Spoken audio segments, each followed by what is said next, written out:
There are wounds inside you that do not bleed in public. They do not introduce themselves when you enter a room. They do not appear in your posture, your clothes, or the sentences you use to sound composed. Most of the time, they do not even arrive as pain. They arrive as habits, as hesitation, as overthinking, as the strange need to explain yourself to people who have not earned access to your inner world. They arrive as the tightening in your chest when someone goes cold on you, as the sudden urge to please, to prove, to chase, to shrink, to become easier to accept. And if you have not looked closely enough, you call all of this personality. You call it being sensitive, careful, loyal, patient, understanding. But beneath those respectable names, something else may be happening. Something quieter, something older, something that has been shaping your decisions from the shadows. The uncomfortable truth is that control rarely begins with force. Most people are not controlled because someone stronger overpowered them. They are controlled because something unresolved inside them keeps responding on command. A look, a delay, a criticism, a withdrawal of affection, a hint of disapproval, a threat of abandonment. These things should not have the power to rearrange your inner state so quickly, and yet they do.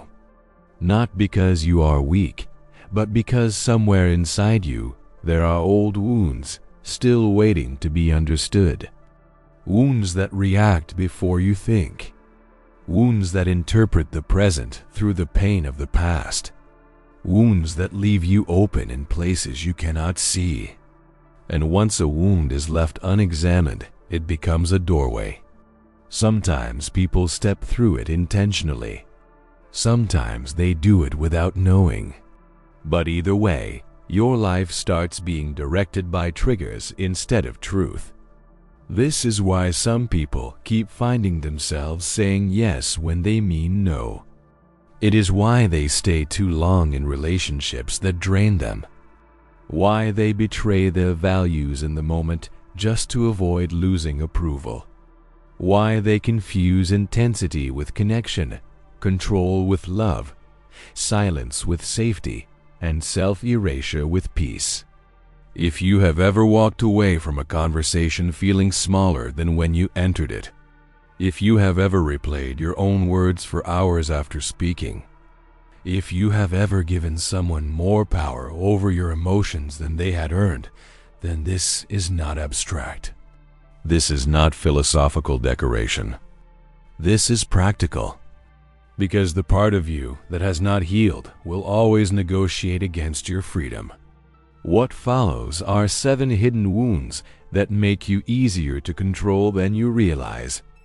They do not always look dramatic. In fact, their danger lies in how normal they appear. They hide inside politeness, ambition, attachment, self-doubt, and even empathy. But once you see them clearly, something begins to shift. The old spell weakens. The invisible hooks become visible. The patterns stop feeling inevitable. And that is where inner power begins, not in pretending you need nothing, not in becoming cold, not in performing strength, but in finally understanding what inside you has been responding without your permission. When you see the wound, you see the mechanism. When you see the mechanism, you can stop mistaking it for identity. And when that happens, you become much harder to move. The first hidden wound is the wound of abandonment. This one does not only live in people who were literally left. It lives in anyone who learned, early or repeatedly, that connection could disappear without warning. It lives in those who felt affection turn unstable, attention turn conditional, warmth turn distant. Because of that history, the nervous system becomes vigilant. A slower reply feels heavier than it should. A change in tone becomes a threat. Space feels like rejection, and the mind starts rushing to close the distance before it has even understood what is happening. You overtext. You overexplain. You overcompensate. You become desperate to restore harmony, not because the present situation truly demands it, but because an older part of you is terrified of being left in the dark again. This wound makes you easy to control because anyone who senses your fear of being left can shape your behavior simply by pulling back. They do not need to scream. They do not need to threaten. All they need is distance, a little silence, a little inconsistency, a little withholding, and suddenly you are off balance. You begin working harder for what should never have required performance in the first place. You start bargaining with your dignity. You abandon your clarity just to preserve the bond.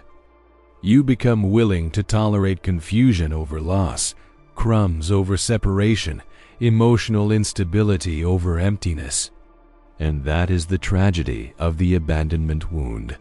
It does not merely make you afraid of losing people. It makes you willing to lose yourself in order to keep them. Healing this wound begins when you stop asking, "How do I make them stay?" and start asking, "Why does their distance erase my center so quickly?" That question changes everything, because your power returns the moment you recognize that your panic is not always a message about the other person. Sometimes it is a message about an old fracture inside you. The goal is not to become detached from everyone. The goal is to stop confusing another person's presence with your own safety. When you can remain rooted even in uncertainty, manipulation loses one of its favorite weapons. The people who relied on your fear of loss begin to lose their leverage. And in that quiet shift, you discover something stronger than reassurance: self-possession. The second hidden wound is the wound of unworthiness. This one is especially dangerous because it often disguises itself as ambition. On the surface, it looks like you are driven, responsible, committed to growth. But underneath, there is a silent belief that you are not enough as you are. So you try to earn your right to exist through performance, through usefulness, through perfection, through being needed, through always having the right answer, the right image, the right result. You do not simply want to succeed.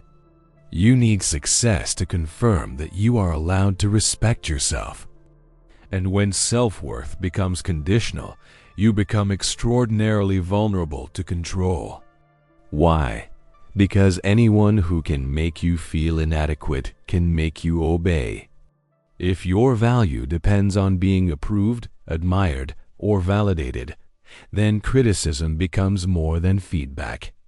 It becomes a threat to your identity. A dismissive comment can dominate your entire day.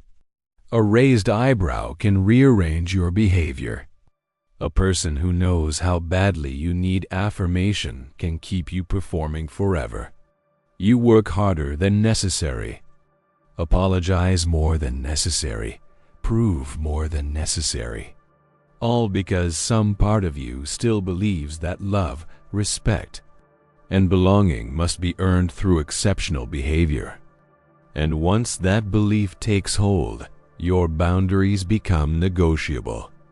The unworthiness wound creates a very specific form of slavery. You become dependent on external mirrors to tell you who you are. Praise inflates you. Silence empties you. Rejection distorts you. Comparison corrodes you. You are never fully at rest because your sense of self is being outsourced to people, systems, and outcomes that were never stable enough to hold it. This is why you can achieve impressive things and still feel fragile. Because achievement cannot permanently solve a wound that was formed in the realm of being, not doing. No amount of success can repair a self that secretly feels defective. It can only distract it for a while. Real healing begins when you separate worth from performance. When you stop measuring your value by how useful, productive, attractive, articulate, or admired you are in a given moment. This does not make you complacent. It makes you free. It means you can improve without hating yourself. You can receive correction without collapsing. You can be misunderstood without spiraling into self-erasure. Once your worth is no longer on the table in every interaction, people lose the ability to govern you through approval and disapproval. And that is one of the most important recoveries a person can make. The recovery of a value that no one else gets to assign. The third hidden wound is the wound of shame. Shame is different from guilt. Guilt says, I did something wrong. Shame says, there is something wrong with me. It is deeper, quieter, and far more corrosive. It does not only make you regret an action, it makes you hide your being. It teaches you to edit yourself before the world can reject you, to conceal your needs, to disguise your anger, to silence your truth, to present a more acceptable version of yourself so that the deeper, less polished, more human version never risks exposure. This can make you appear mature, restrained, or composed. But often what looks like composure is really concealment. Shame makes you easy to control because whatever you are ashamed of can be used against you. If you are ashamed of your desire, someone can manipulate you through seduction. If you are ashamed of your sensitivity, someone can rule you through ridicule. If you are ashamed of your mistakes, someone can dominate you through moral superiority. Shame leaves parts of you unprotected because you refuse to stand beside them. You disown your own humanity, and in doing so, you hand the world a map of your hiding places. Then every social interaction becomes a risk management exercise. You are no longer present. You are merely managing exposure. There is a peculiar exhaustion that comes from carrying shame.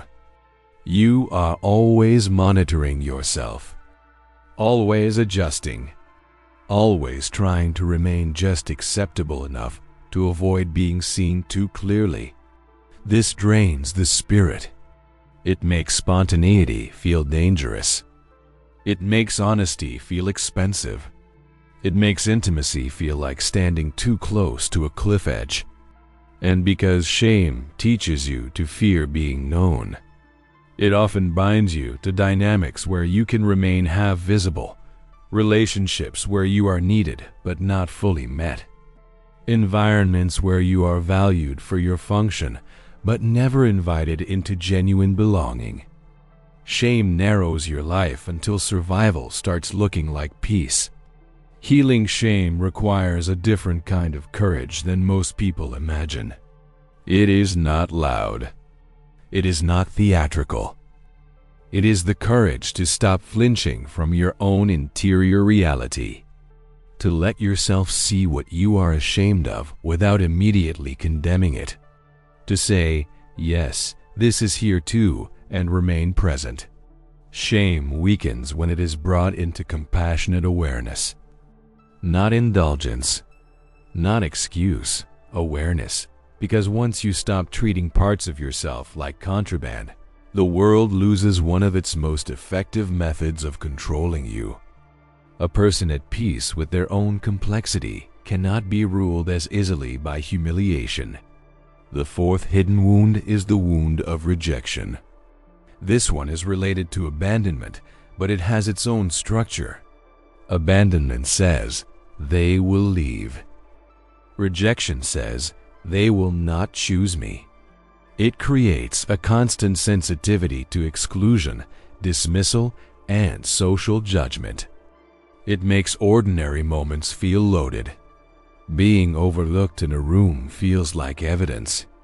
A delayed invitation feels like a verdict. Someone's disinterest feels like a revelation about your inadequacy.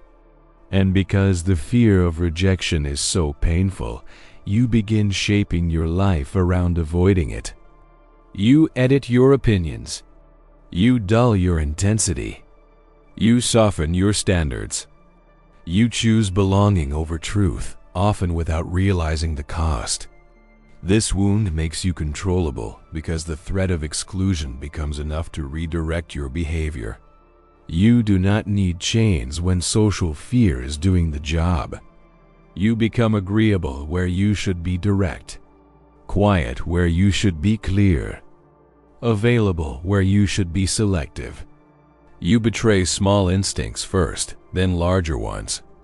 Over time, your inner compass grows faint from disuse. You start building a self-design to reduce friction rather than express truth. And the more you rely on external acceptance to feel safe, the more vulnerable you become to groups, partners, leaders, and environments that know how to weaponize belonging. There is a cost to this that many people never fully calculate. The chronic avoidance of rejection does not merely protect you from discomfort. It slowly disconnects you from your own substance. You stop discovering who you are because you are too busy managing how you are received. You stop speaking from conviction because you are too busy estimating consequences. You stop living with depth because you are too busy maintaining image. In the process, you may gain temporary inclusion, but lose the far more important thing: an honest relationship with yourself. Healing the rejection wound means becoming willing to survive disapproval without interpreting it as annihilation. It means understanding that not being chosen does not equal being without value. It means letting your truth exist even when it changes the room. This does not make you combative. It makes you internally free. Once you no longer fear rejection as a collapse of self, you become much harder to herd into conformity. People can disagree with you without governing you. Groups can exclude you without erasing you. And for the first time, your choices begin to come from alignment instead of fear. The fifth hidden wound is the wound of betrayal. This wound forms when trust was not merely disappointed, but violated.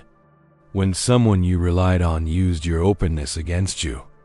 When loyalty was answered with manipulation. When honesty was met with deception. The result is rarely simple caution. More often, it becomes a fractured relationship with vulnerability itself. You may become suspicious, hypervigilant, emotionally guarded. Or you may swing the other way and become compulsively eager to prove that you are still trusting, still loving, still above cynicism. Both responses can leave you exposed in different ways. Betrayal makes you easy to control because it distorts your discernment. Some people become so afraid of being deceived again that they ignore their intuition and overcorrect into passivity, telling themselves they are just being open-minded. Others become so desperate to secure loyalty that they reveal too much too early, hoping intimacy will protect them from repetition. In both cases, the wound is steering. You are no longer relating from grounded perception. You are relating from a split between fear and longing. And whenever perception is compromised by unresolved hurt, manipulation becomes easier. The betrayal wound also creates a tragic confusion. You begin to equate unpredictability with depth. Familiar instability can feel more emotionally convincing than calm honesty, because chaos resembles what your nervous system already knows. As a result, You may misread red flags as passion, inconsistency as mystery, emotional volatility as intensity.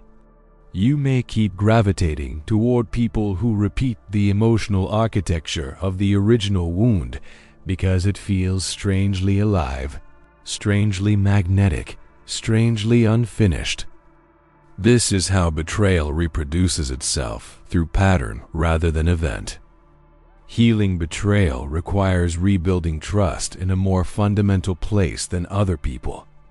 It requires learning to trust your own perception again, to notice what you feel without denying it, to respect what you observe without instantly rationalizing it away, to stop outsourcing discernment to hope. The more deeply you trust yourself, the less desperate you become for guarantees from others. And when desperation recedes, so does manipulability. A person who can see clearly and remain steady does not need to be ruled by promises, performances, or emotional smoke. The sixth hidden wound is the wound of powerlessness. This is the wound formed by repeated experiences of not being able to protect yourself, influence outcomes, or stop what was happening. It can come from childhood environments, oppressive relationships, humiliating institutions, prolonged dependency, or years of feeling that your truth did not matter. Eventually, the psyche adapts. It lowers its expectations. It stops reaching. It tells itself that silence is safer, that resistance is pointless, that self-expression is dangerous. This wound often hides under passivity, procrastination, chronic indecision, or excessive tolerance. Powerlessness makes you easy to control because it teaches you to surrender before the moment even asks you to. You assume your voice will not matter, so you do not use it. You assume your needs will burden people, so you do not speak them. You assume conflict will end badly, so you retreat before the real conversation begins. This creates a life in which other people, louder personalities, stronger systems, and more forceful energies keep deciding the shape of your reality. Not always because they are tyrants, but because your wound has trained you to disappear too early. The most dangerous part of this wound is how reasonable it can feel. You tell yourself you are being peaceful, mature, flexible, understanding. And sometimes you are. But there is a difference between peace and self-abandonment. There is a difference between wisdom and resignation. There is a difference between choosing not to fight and forgetting that you can.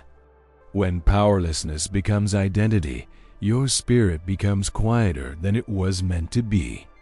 You stop imagining a life shaped by conviction because some deeper part of you no longer believes it has the right to direct one. Healing this wound begins with very small acts of authorship. A clear no. A delayed response instead of immediate compliance.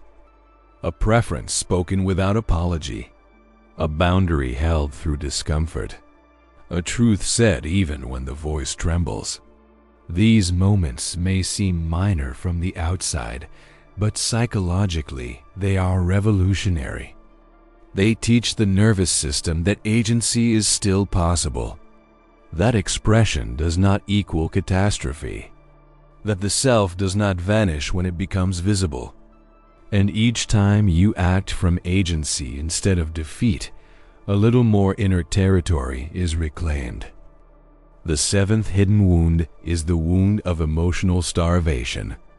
This wound forms when your deeper emotional needs were chronically unmet, not always through cruelty, but through absence, emotional immaturity, inconsistency, distraction, or conditional care. You learned not only to live without nourishment, but to stop expecting it. Then something dangerous happens. Deprivation begins to look normal. So when someone offers even a small amount of warmth, attention, or understanding, it feels enormous. You attach to fragments because your system has been hungry for so long. You call minimal effort rare. You call basic tenderness extraordinary.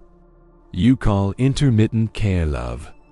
Emotional starvation makes you easy to control because hunger lowers standards. You will overlook confusion for closeness, tolerate disrespect for access, remain in shallow bonds for occasional relief. Anyone who offers small doses of emotional reward can keep you orbiting them far longer than truth would justify. This is how people get trapped in cycles of mixed signals, breadcrumb affection, and one-sided loyalty. The wound does not ask, "Is this healthy?" It asks, "Will I get anything at all if I stay?"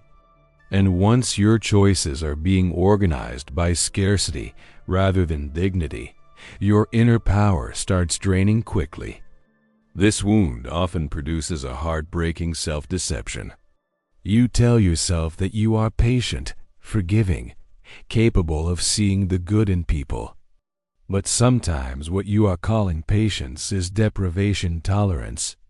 Sometimes what you are calling hope is the inability to admit how little you have truly been receiving. Emotional starvation can make almost any scrap feel meaningful.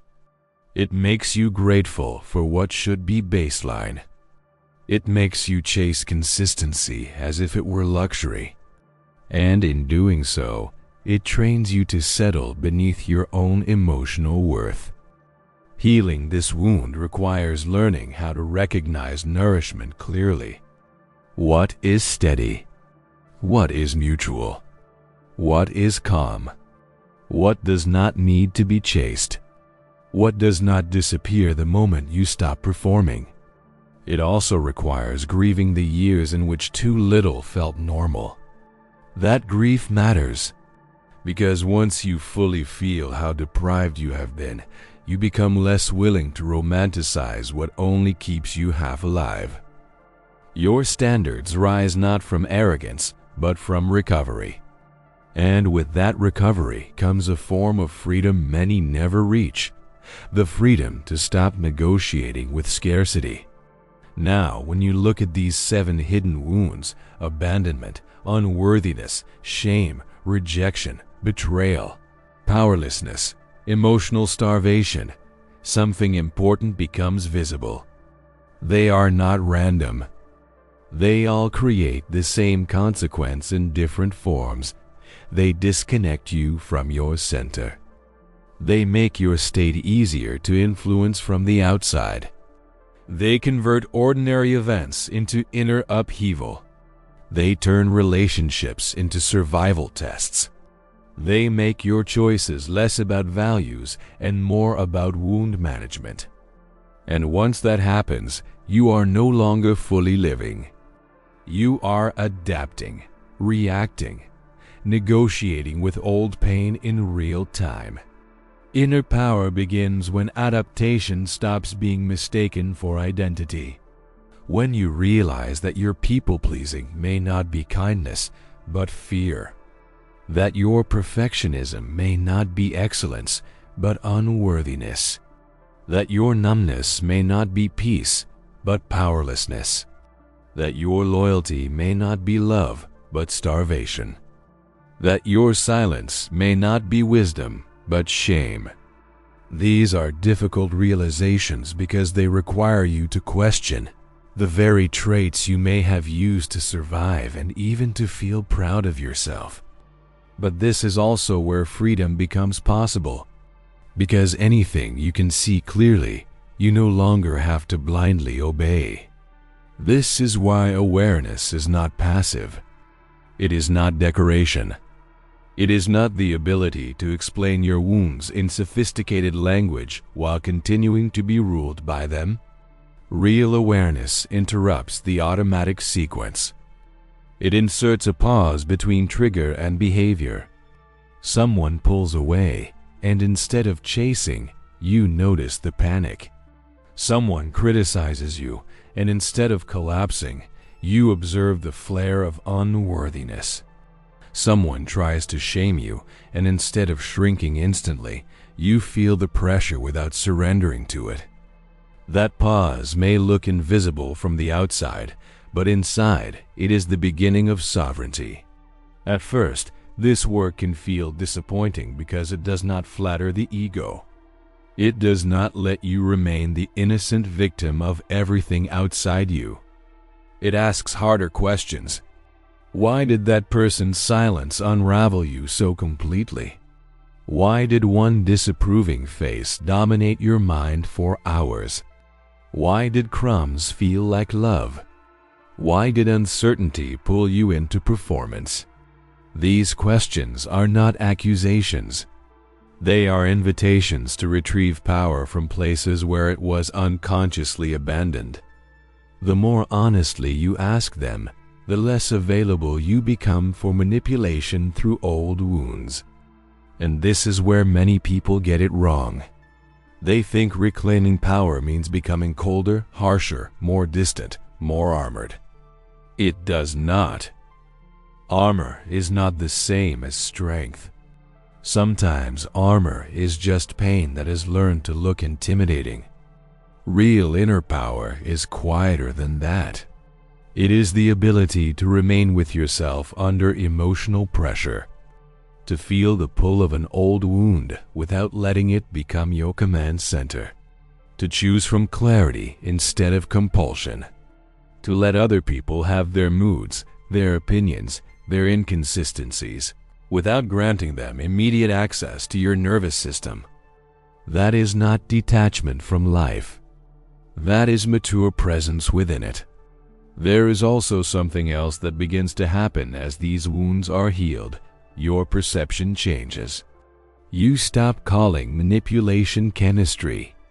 You stop calling confusion depth. You stop calling emotional deprivation patience. You stop calling fear humility. You stop calling self-erasure love. This new clarity can feel lonely at first because many of the old patterns no longer seduce you in the same way. But clarity is one of the highest forms of mercy you can receive. It saves you from repeating expensive illusions. It saves you from building your future on distorted readings of the present. Then relationships change. Work changes. Decisions change. You do not say yes as quickly. You do not explain yourself as compulsively. You do not panic as easily when someone shifts in tone. You notice where your body tightens and ask why. You become more interested in truth than relief. More interested in steadiness than intensity. More interested in mutuality than fantasy. This does not make life painless. It makes it real. And real life, though less intoxicating than trauma patterns, is far more capable of holding peace. The people who once had easy access to your mind begin to lose that access. The one who used withdrawal to keep you chasing finds you calmer. The one who used criticism to make you perform finds you less available. The one who relied on your shame finds you less easy to diminish. The one who counted on your hunger finds you harder to keep with crumbs. They may not understand what changed, but you will. You stopped offering your wounds as open doorways.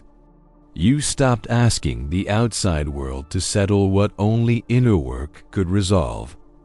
And because of that, your presence becomes more solid, less negotiable, more difficult to push around. The deeper truth beneath all of this is simple, though not easy. The places inside you that remain unseen will keep bargaining with your freedom, not because they are evil, but because they are wounded. What has not been healed keeps seeking resolution in repetition. It keeps reaching for old solutions, old dynamics, old protections, even when they cost you your peace. But once those places are met with awareness, honesty, and consistent inner work, something extraordinary begins. You stop being ruled by what you do not understand. You stop confusing old pain with present truth. You stop living as if every trigger deserves obedience. Reclaiming your inner power does not mean becoming untouchable in the shallow sense. You will still feel. You will still care. You will still be moved by life. But you will no longer be as governable through your wounds. You will no longer be so easy to pull off center. The world may still press on you, but it will not enter you so quickly. Other people may still disappoint you, but they will not define you so easily. Your emotions will still speak, but they will not command without question. That is the difference between being reactive and being free. So if you want to become harder to control, do not begin by studying the manipulators. Begin by studying the openings. Begin by asking where your peace disappears too fast, where your dignity becomes negotiable, where your judgment gets blurred by longing, fear, shame, or hunger. Begin where the intensity lives, because intensity is often the shadow of a wound asking to be seen. And when you finally see it clearly, not with panic, not with contempt, but with truth, the chain begins to loosen. Your power has not been destroyed. In many cases, it has simply been tied up in old places, hidden beneath fear of loss, fear of rejection, shame of being seen, hunger for love, and learned helplessness. It is still there, in the pause before the reaction, in the boundary you do not apologize for, in the silence that is no longer self-erasure, in the truth you let stand without chasing approval, in the standard you keep even when loneliness tries to bargain with it. That is where your real strength lives. Not in performance, not in control over others, but in the recovered authority of a self that no longer abandons itself. And once that authority returns, life changes in ways that are subtle but decisive. You become less seductive to chaos, less responsive to psychological bait, less willing to exchange clarity for temporary comfort, more capable of recognizing nourishment, steadiness, and reality. You become, in the deepest sense, safer for yourself. And that safety is not small. It is the foundation of every real freedom you have been looking for elsewhere. The hidden wounds may have shaped your past, but they do not have to direct your future. See them, name them, track them where they arise. Refuse to romanticize the patterns they create. Stay with yourself when the old panic comes. Choose truth over reflex, dignity over hunger, steadiness over fantasy. Do this often enough, and something powerful happens. The parts of you that once made you easy to control become the very places from which your freedom is built. That is the turning point. That is the reclamation. And that is how you stop living from old pain and start living from inner power.